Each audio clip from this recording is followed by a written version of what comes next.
Friends, we can all see that many white bloggers have millions of followers. Please support me too because my followers are still few. Black bloggers also deserve to be famous. My friends, let's unite and lift each other up. Please press subscribe button and like. At 3 a.m., the silence of the luxurious penthouse was shattered by a sharp voice. What on earth are you doing here? The voice belonged to Alexander Grant, a 45-year-old millionaire who had built his fortune in the tech industry. His words echoed through the marble-floored living room, startling the young woman seated on the floor, surrounded by textbooks and notes. Samantha Reed, a 27-year-old cleaner, looked up from her studies, her small flashlight illuminating the pages of her advanced mathematics book. She had just finished her shift, but the allure of knowledge had kept her there a little longer. "Mr. Grant," she replied, her voice steady despite the tension in the air. "I was just finishing up my cleaning and took a moment to study before heading home." Alexander descended the grand staircase, his silk pajamas contrasting sharply with Samantha's simple uniform. He had always prided himself on his ruthless business acumen, but seeing a cleaner studying in his home stirred something unsettling within him. "This isn't a library," he scoffed. "I pay you to clean, not to play scholar." Samantha closed her book slowly, tucking away her $10 calculator. There was a calmness about her that intrigued Alexander. "With all due respect, sir, I've completed my work. The place is spotless, just as I always leave it." Her words only fueled his anger. 4 months, she had been just another face in the background, a worker who came and went without leaving a mark. But now, seeing her with college books ignited a spark of something primal in him. "Listen closely," he said, leaning in, trying to intimidate her with his imposing stature. "People like you have a place in society. Don't pretend to be something you're not. It's pathetic." In that moment, something shifted in Samantha's demeanor. Alexander noticed a glint in her eyes that made him take a step back. It wasn't anger, it was a quiet confidence, the kind that hinted at secrets too powerful to be revealed just yet. "People like me?" she echoed, savoring the words. "Interesting perspective, Mr. Grant." Over the past 6 months, Samantha had been more observant than Alexander realized. She had overheard conversations, seen documents left carelessly on the desk, and witnessed meetings where dubious deals were made. Information that a wealthy businessman would never expect a mere cleaner to comprehend, let alone catalog. "You're fired," Alexander declared coldly. "Pack your things and leave. Don't even think about asking for a reference." Samantha stood up, gathering her books with the same dignity she had shown throughout their encounter. As she reached the door, she turned to him, a mysterious smile playing on her lips. "Mr. Grant," she said, her voice echoing off the marble walls.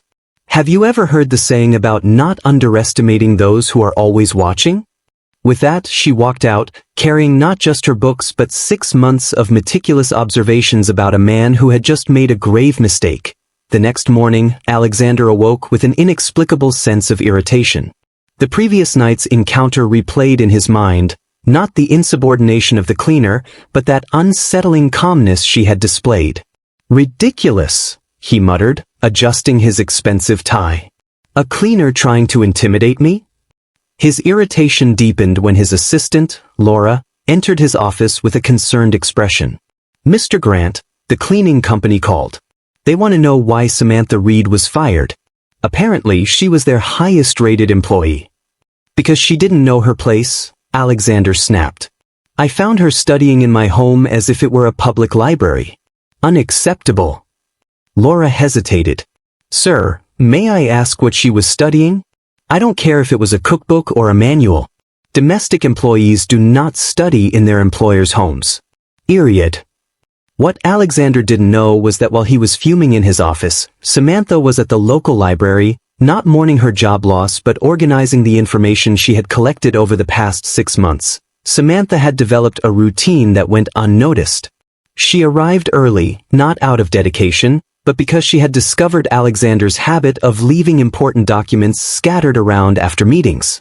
Contracts for land purchases, bribery agreements disguised as consulting fees, and text messages coordinating price manipulations, all of it was documented by her, discreetly photographed with an old phone. Her economics degree from State University, where she graduated with honors while juggling multiple jobs, had equipped her with the knowledge to understand complex financial schemes.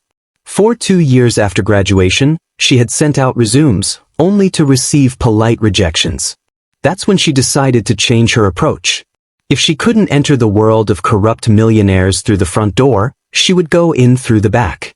Samantha had meticulously studied hiring patterns and schedules, applying for the cleaning job at Alexander's penthouse the moment it became available. "Do you have references?" the supervisor had asked. "I have something better," she had replied with a smile that would haunt Alexander later. For 6 months, she had been invisible to him, cleaning, gathering information, and waiting for the right moment to strike.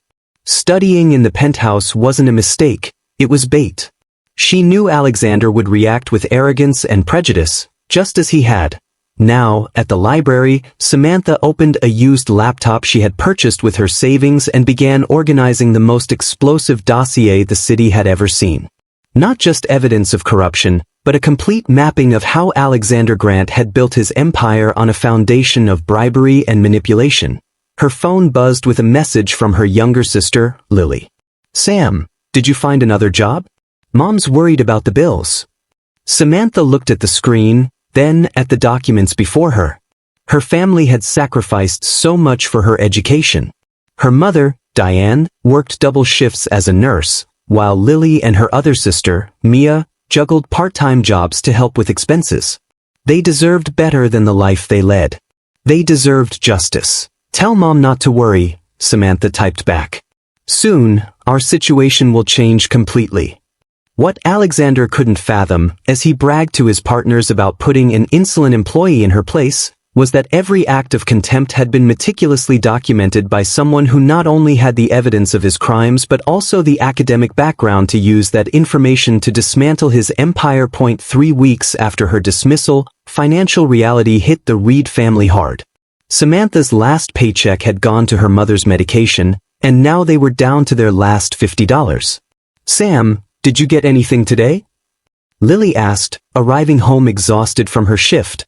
"I'm still looking," Samantha lied, quickly closing her notebook filled with evidence against Alexander.